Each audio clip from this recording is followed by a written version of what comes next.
Halo Sobat Belajar, Assalamualaikum warahmatullahi wabarakatuh. Kembali lagi bersama aku Rifki, RIFQI, yang akan menemani Sobat Belajar pada episode kali ini. Kita di sini akan belajar apa? Efek Doppler. Tulisannya sudah terlihat di depan ya, besar. Oke, sebelum kita memasuki materinya, kita ngobrol-ngobrol dulu. Sobat Belajar tahu nggak sih, dengan memanfaatkan kekuatan gelombang bunyi, kamu bisa mengetahui bahwa jantungmu itu sedang sakit. Keren loh, dengan kekuatan bunyi. Kok bisa? Ya, ada teknik tertentu yang memanfaatkan gelombang bunyi, yaitu ekokardiografi. Ekokardiografi. Jadi, apa sih itu ekokardiografi? Ekokardiografi itu ada suatu teknik pemeriksaan kesehatan, teknik untuk mendiagnosis kesehatan dengan memanfaatkan gelombang ultrasound, gelombang sound ultra. Jadi ultrasound itu gelombang yang frekuensinya lebih tinggi, frekuensinya sangat tinggi, melebihi ambang pendengaran manusia. Jadi di atas 20.000 Hz ya, tinggi. Oke. Jadi ini alatnya kita tempelkan ke jantung ya. Nanti gelombang suaranya itu akan masuk, nanti terpantulkan kembali lagi ke transducer dan diterjemahkan oleh detektor. Gambarnya seperti ini. Nanti ada gambar ini yang bisa dibaca oleh dokter tentunya ya. Apa sih maksud dari zona merah ini, titik panas ini, terus grafik yang dihasilkan ini apa? Gitu. Oke, jadi ekokardiografi ini tekniknya kan memanfaatkan gelombang bunyi ya. Bisa dimanfaatkan untuk mendiagnosis penyakit seperti jantung dan juga mengetahui bahwa laju darah kita di jantung itu terhambat atau tidak, tersumbat atau tidak karena pembukaan darah, bisa juga. Dan lain-lainnya. Bisa pembuluh darah tidak di jantung juga, mungkin pembuluh darah di kaki yang cukup besar gitu ya. Itu bisa terlihat, bisa kita diagnosis menggunakan teknik ekokardiografi. Oke, jadi kok bisa sih dia memanfaatkan fenomena apa dari teknik ini? Oke. Jadi ekokardiografi ini memanfaatkan teknik Doppler, efek Doppler sesuai dengan judul yang tadi awal kita. Kok bisa sih? Kayak jadi ada transducer ini pemancar gelombang ultrasoundnya ditempelkan ke kulit dan memancarkan gelombang ultrasound hingga sampai pembuluh darah dan berkontak dengan organ apapun. Tapi kita di sini fokusnya dengan pembuluh darah, kecepatan aliran darah, karena darah ini bergerak, karena darah ini sebuah sel ya. Jadi akan ada yang terserap dan juga terpantul kembali. Oke, frekuensinya tinggi yang datang. Kemudian yang kembali ke transducer ini terjadi pergeseran frekuensi. Itu pergeseran itulah yang kita informasi ya, yang kita terjemahkan informasi menjadi suatu bentuk informasi yang bisa kita lihat bahwa gelombang percepatan aliran darah ini apakah normal atau tidak, itu dokter bisa melihatnya. Nah, pergeseran frekuensi ini berubah ya, frekuensi berubah. Pergeseran frekuensi ini kita sebut dengan Doppler shift. Efek pergeseran Doppler. Nah, efek Doppler ini yang akan kita dalami bersama di episode kali ini. Kok bisa sih dengan fenomena efek Doppler ini bisa sampai nyasar nih ke dunia kesehatan, bisa untuk mendiagnosis kesehatan. Penasaran kan? Jangan kemana-mana, siapkan alat tulis kamu jika perlu mencatat. Karena belajar sekarang mudah, ayo belajar! Jangan lupa belajar, karena sekarang belajar itu mudah. Ayo belajar! Halo Sobat Belajar, yuk sekarang kita masuk ke materinya. Di sini efek Doppler ini suatu fenomena gelombang bunyi ya, masih masuk di bab gelombang bunyi. Kalau Sobat Belajar cari buku, cari di bab gelombang bunyi ya. Oke. Jadi di sini di gelombang bunyi ini apa saja yang menjadi bekal kita untuk ke efek Doppler ini, tentunya karena ini kita membahas dengan gelombang, kita harus tahu identitas yang berhubungan dengan gelombang. Kecepatan ambang gelombang, bunyi khususnya, kemudian frekuensi, panjang gelombang, itu akan kita pakai lagi di sini. Itu bekal kita. Oke. Kita juga sebelum kita masuk ke efek Doppler, kita sudah menguasai ini karakteristik gelombang bunyi, bagaimana kecepatan lambat gelombang bunyi di benda padat, di benda cair atau di udara gitu ya. Oke, ada karakteristiknya. Intensitas taraf intensitas itu lain cerita. Sekarang kita fokus di poin yang ketiga ini nih, efek Doppler. Apa sih itu efek Doppler? Efek Doppler itu adalah suatu perubahan frekuensi. Tadi kita sudah bahas di awal ya. Perubahan frekuensi, pergeseran frekuensi. Frekuensinya berubah. Perubahan frekuensi dari gelombang dalam kaitannya dengan pengamat yang bergerak yang relatif terhadap sumber gelombang. Jadi di kasus ini frekuensinya berubah karena pengamat yang bergerak. Jadi pergeseran frekuensi ini maksudnya gimana? Mudahnya, ada sumber bunyi menghasilkan suara dengan frekuensi tertentu, misalkan 100 Hz, tetapi yang didengar oleh pendengar, oleh kita gitu ya, misalkan di ujung sana ada sirine 100 Hz. Kemudian yang didengar di telinga aku itu cuman 90 Hz. Dia bergeser. Kok bisa berubah? Karena sumber suara itu bisa bergerak. Bisa bergerak. Sumber suara itu bergerak. Atau aku yang bergerak.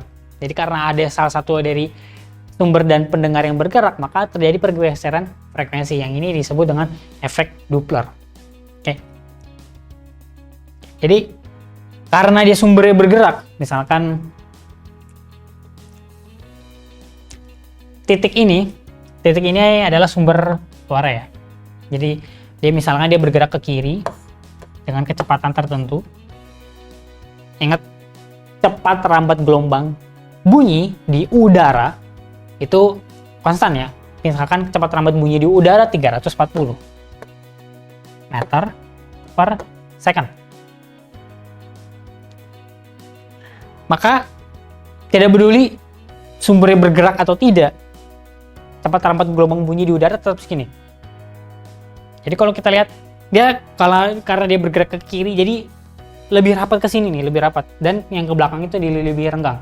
Kalau sebelum kita lagi nonton balapan gitu ya, mau balapan F1 atau MotoGP gitu ya, suara yang ketika motor atau mobil itu bergerak dari jauh mendekati kita kemudian menjauh, itu berbeda suaranya. Ya nggak usah minta aku contohin suaranya gimana ya, pokoknya dia berbeda, bisa bayangin sendiri ya. Jadi dia bergerak nih, jadi lebih rapat tapi yang belakang lebih renggang. Mungkin aku akan coba simulasikan gambarnya gimana kok bisa berubah gitu ya. Contoh, kita mulai dengan yang sumber yang diam dulu, sumber bunyinya dia tidak bergerak. Misalkan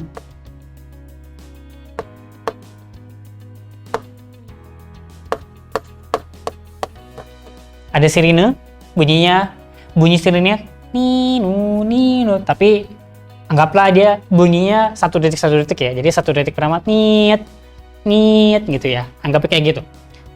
Kalau dia sumbernya diam, maka pada detik pertama, sirinenya bunyi ya. Pada detik pertama, maka gelombang bunyi yang pertama merambat sejauh, jangan nyonyeng deh, saya segini.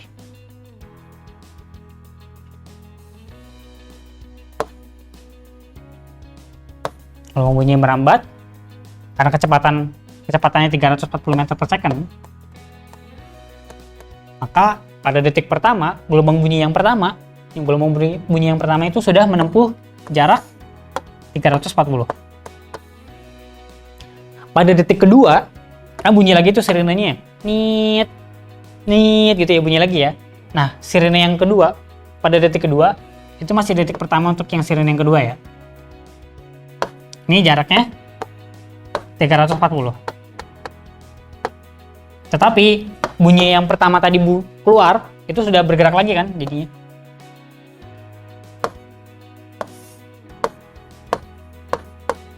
Oke. Ini sumbernya diem. Jadi selang rambatannya untuk yang bunyi yang pertama dan juga yang kedua, karena sumbernya diam, jadi ini tetap jaraknya 340 meter. Oke. Sumber bunyinya diam. Jadi ada selang 1 detik suaranya. Jadi 1 detik kemudian nanti hijaunya sampai di sini. Ini lebih jauh lagi. Jadi selangnya tetap 340 sesuai dengan kecepatannya 340 per second. Sekarang, gimana kalau sumbernya bergerak? Sumber bunyinya bergerak. Maksudnya gimana sih kok bisa bergeser? Ingat, cepat rambat bunyi di udara itu tetap 340 meter per second. Jadi ketika detik kedua, detik pertama ya, ini yang hijau aku hapus. Ketika detik yang pertama, misalkan sirene ini, mobil ini bergerak dengan kecepatan 40 meter per second. Misal. Maka pada detik pertama, ini aku pas dulu ya.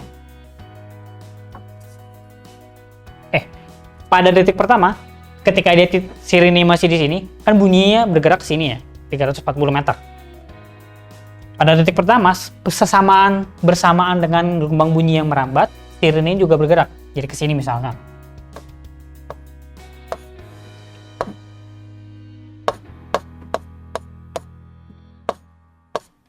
Oke. Sirene di sini. Kemudian jarak dari sini ke sini, dari titik mulanya sirene itu kan 40 meter ya, karena dia 1 detik ya, 40 meter per second. Jadi 1 detik kemudian dia sudah bergerak 40. Kemudian detik berikutnya dia bunyi lagi nih sirenenya, tapi mulai dari sini. Jadi ketika dia merambat dari sini, titik sini ke sini, ini 340. Bunyi yang pertama tetap merambat lagi sejauh 340. Nah, tadi ingat di awal ketika sumbernya diam, selang yang hijau sama yang biru itu selalu 340 ya. Sekarang kalau sumbernya bergerak, apakah selangnya 340 juga? Kita itu. Jarak tempuh dari awal, titik mula-mula ya, titik mula-mula ini. Ini aku geser dikit biar sama. Oke, titik mula-mula sirene ini dari 40 sama 340, berarti dari sini ke sini udah 380. Jarak tempuh dari sini ke sini ini 680 ya. Jadi selang dari sini ke sini berarti berapa? Kalau dari ujung ke sini ujung 380, jarak gelombang yang kedua sama yang pertama berarti bukan 340 lagi. Jadi 300 meter. Kebayang ya? Jadi dia makin kecil gitu ya, makin rapat. Semakin cepat sirene ini bergerak, maka jarak selang dari sirene yang pertama sama yang kedua itu jadi gelombangnya jadi lebih rapat. Ya, kelihatannya jadi 300 meter. Jadi makin rapat. Searah dengan sirene bergerak. Kalau dia kan gelombang suara juga bergerak ke sini ya. Nah, kalau yang di sini yang ke kiri yang menjauhi, ini sirenenya jalan ke sana ya. Berarti aku sebagai pengamat, sirene itu menjauh. Ini makin merenggang. Kalau di sini makin rapat, yang menjauh di sini makin renggang ya. Kebayang ya fisiknya ya. Ya, jadi maksud dari gambar di sini, tadi aku ada gambar sini. Oke. Kamu sini. Ini sirene nih.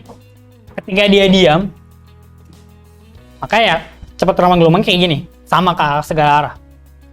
Ketika dia bergerak, maka yang di depannya ini makin rapat di sini. Kelihatan jadi makin rapat, tapi yang di belakang ini makin renggang.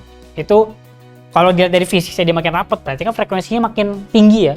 Jadi 1 detik ini dia makin cepet, makin rapat gitu ya. Nah, di sini makin renggang, jadi frekuensinya berkurang. Itulah yang dinamakan efek Doppler. Jadi kebayang di sini ya fenomena fisiknya ya di sini ya. Tuh.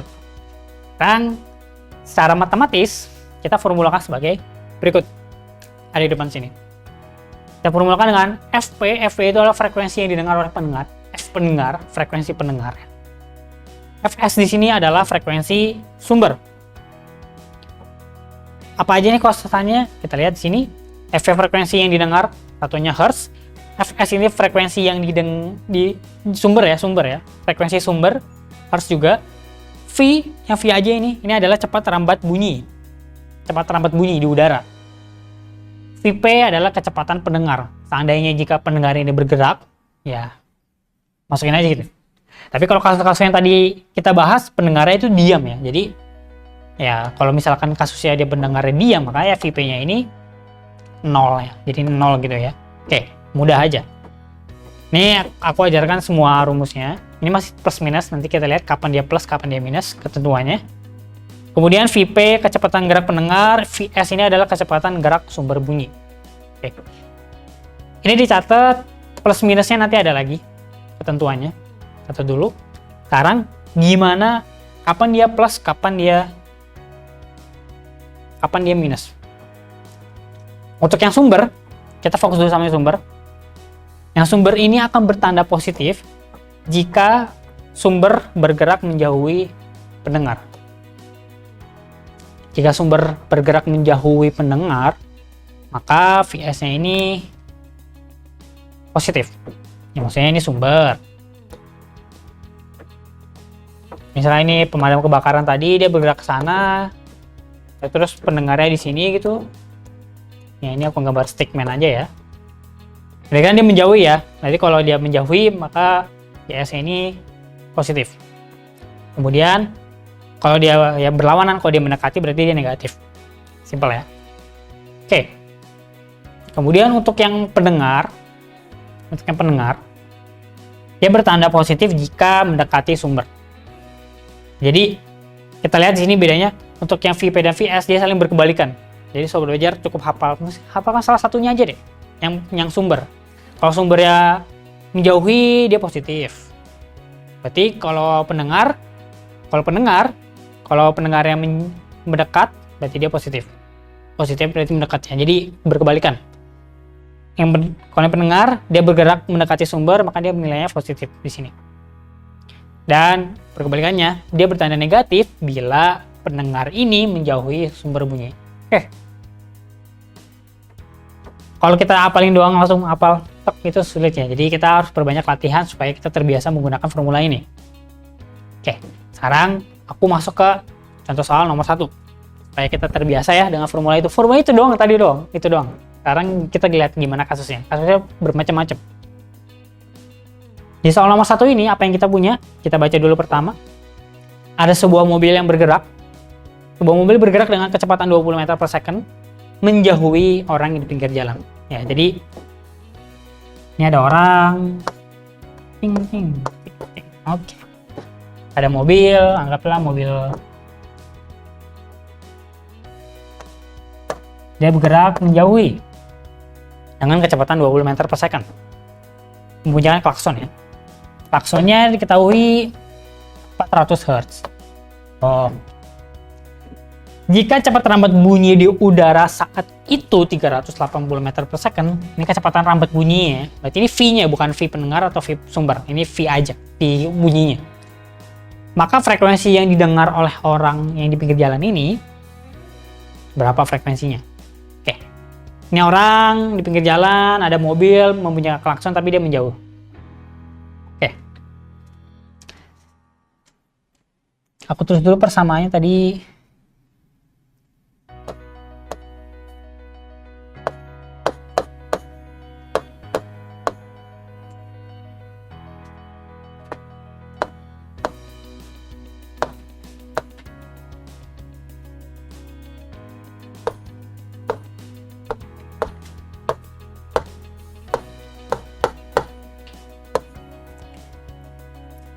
Frekuensi pendengarnya di kiri ya, di kiri sama dengan.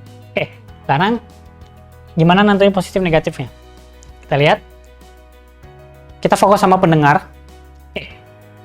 Ada orang di pinggir jalan, pendengarnya diam. Di VP ini adalah 0 ya. Nah, aku tulis 0. Oke. Di kecepatan pendengarnya 0, karena dia diam. Selanjutnya sumbernya, dia sumbernya menjauhi. Ketentuan apa kalau sumbernya menjauhi? Sumbernya menjauhi pendengar, berarti dia nilainya positif ya. Oke. Sekarang kita nilai. Kecepatan yang V aja ini, yang nggak ada. Ini VS kan kecepatan sumber, V-nya ini kecepatan rambat bunyi ya. Ini dari 380 dibagi dengan 380 ditambah VS-nya mana? Nih, 20 ya. Kecepatan frekuensi sumber suaranya 400 Hz dikali 400. Oke. Nah, kita hitung 380 dibagi 380 tambah 20 berarti dibagi 400 dikali 400. Ini kebetulan. Jadi enak ya. 400 bagi 400 ya, berarti 1 ya nilainya ya. Jadi frekuensi yang didengar oleh pendengar, frekuensi pendengar adalah 380, satuannya Hertz. Jadi berubah ya. Sumber mobil ini frekuensinya 400 Hz. Frekuensi yang didengar oleh pendengar ini 380 Hz. Jadi berubah dia. Pergeseran. Ini fenomena ini dinamakan efek Doppler. Oke. Itu soal kita yang nomor 1. Sekarang kita lanjut ke soal berikutnya ya. Kita berbanyak latihan. Soal nomor 2, apa yang kita punya di sini? Oke, kita baca bersama. Ada seorang pengendara motor bergerak dengan kecepatan 20 meter per second mendekati sumber bunyi yang diam. Jadi kasus yang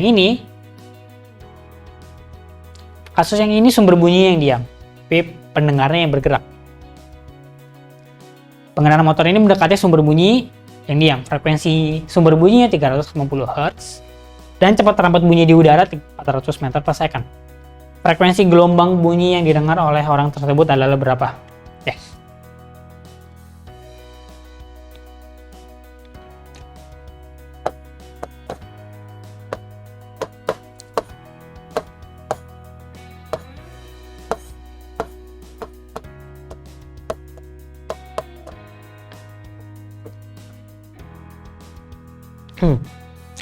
Sekarang kita lihat sumber bunyi yang diam. Oke. Di Vs ini 0 ya. Til Dl. Setuju ya? Sekarang apa pendengarnya? Untuk pendengar yang mendekati itu nilainya positif. Tentuannya ya. Enggak, bisa mundur lagi, nanti sobat aja tadi udah catat ya, atau cari di buku. Tadi udah dicatat ya, yang ketentuannya. Kalau pendengar yang mendekati dia positif. Karena kita masukin nilainya. Cepat terambat bunyi di udara 400 meter per second, berarti kita masukkan nilainya 400. 100 ditambah dengan kecepatan pendengar. Kecepatan pendengar menggunakan motor 20 meter per second. Langsung 20 ya, sama-sama meter per second. Dibagi 400. Dikali 380 Hz. Sekarang 420 dibagi dengan 400 dikali 380. Oke. Sekarang apa yang kita lakukan di sini? Ini yang kiri ini aku sederhanakan ya. Jadi sama-sama dibagi 20. 420 dibagi 20 21 dibagi 20 dikali 380. Oke. 380 dibagi 20. Aku coret 380 bagi 20 berarti 19. Oke. Frekuensi mendengar 21 dikali 19 berarti 9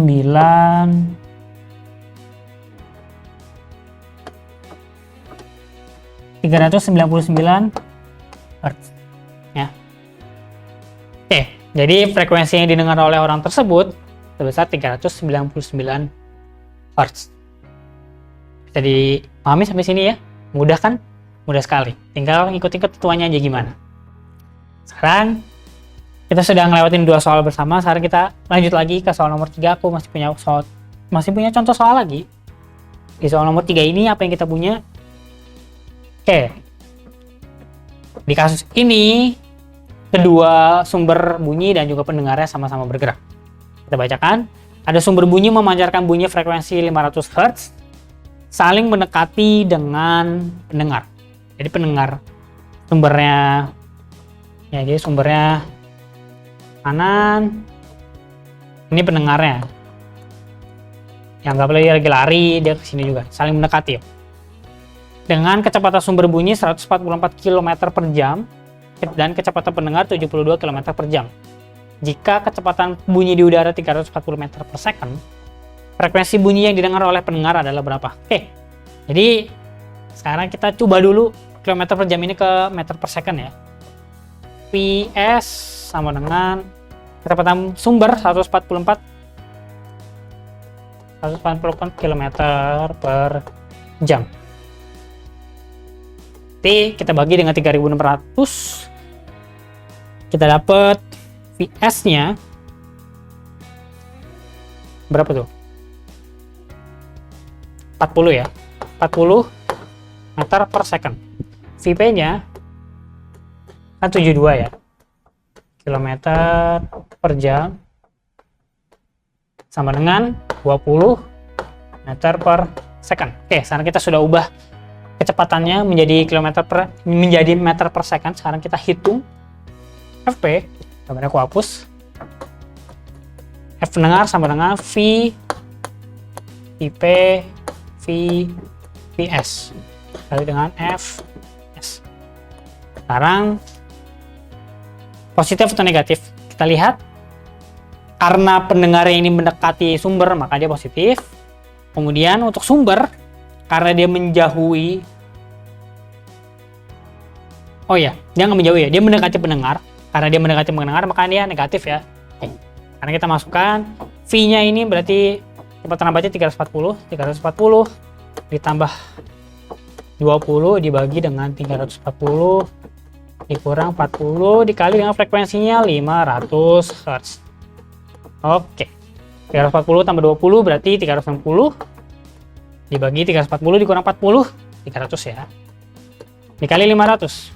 Oke, atas dan bawah sama-sama aku sederhanakan, sama-sama dibagi 60, jadi 360 bagi 60 6, 300 bagi 60 5 dikali 500. 6 per 5 kali 500 berarti frekuensi yang didengar, frekuensi mendengar adalah 600 Hz ya, jadi dia saling mendekati dan frekuensi yang didengar itu berubah. Frekuensi sumbernya 500, tapi yang didengar oleh pendengar adalah 600 Hz. Nah itu dia Sobat Belajar, 3 soal sudah kita lewati bersama. Semoga mengasah ya kemampuan Sobat Belajar untuk menemui kasus-kasus yang seperti ini. Ada banyak sekali kombinasinya, saling mendekat, saling menjauh, satu diam, satu enggak. Tuh. Itu tergantung kasus yang nanti Sobat Belajar temui. Senang sekali bisa menemani Sobat Belajar hingga akhir episode kali ini. Semoga bermanfaat dan sampai jumpa di episode selanjutnya bersama aku, Rifki. Tetap semangat, karena belajar sekarang mudah. Ayo belajar. Bye-bye. Jangan lupa belajar, karena sekarang belajar itu mudah. Ayo belajar.